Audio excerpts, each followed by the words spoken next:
Assalomu alaykum, qadrli tinglovchilar.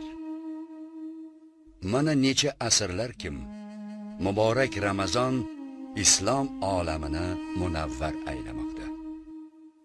Zero uning sharofati bilan yurtimizda, xonadonimizda, qalbimiz va shuurimizda poklikka intilish hissiyoti yanada jo'sh uradi. Iloyo shu intilish aslo so'nmasin. Ramazon kunlari va tunlari aynan shu muqaddas kitobimiz Qur'oni Karimni mutolaa qilmoq har bir muslim va musulmon uchun xayrli va savoblidir.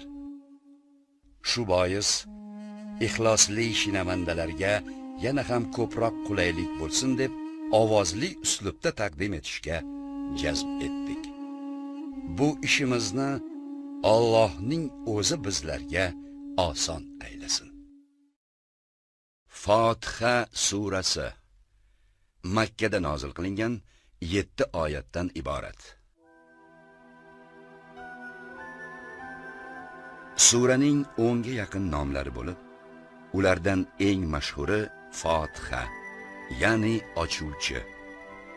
Qur'oni Karim shu sura bilan boshlangani uchun mazkur nom berilgan. Islom dini ko'rsatmalarining asosini tashkil etgani uchun unga Ummul Qur'on, ya'ni Qur'onning onasi nomi ham berilgan. Mehribon va rahimli Alloh nomi ila.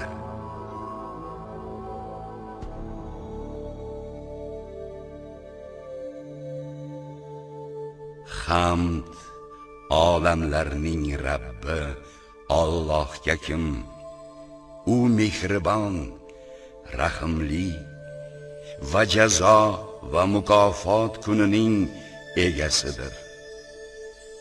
Sengagina ibodat qilamiz va sendangina yordam so'raymiz. Bizni shunday to'g'ri yo'lga yo'llaginki, u sen in'om etgan zotlarning yo'li bo'lsin, g'azabga uchragan va adashganlarning emas.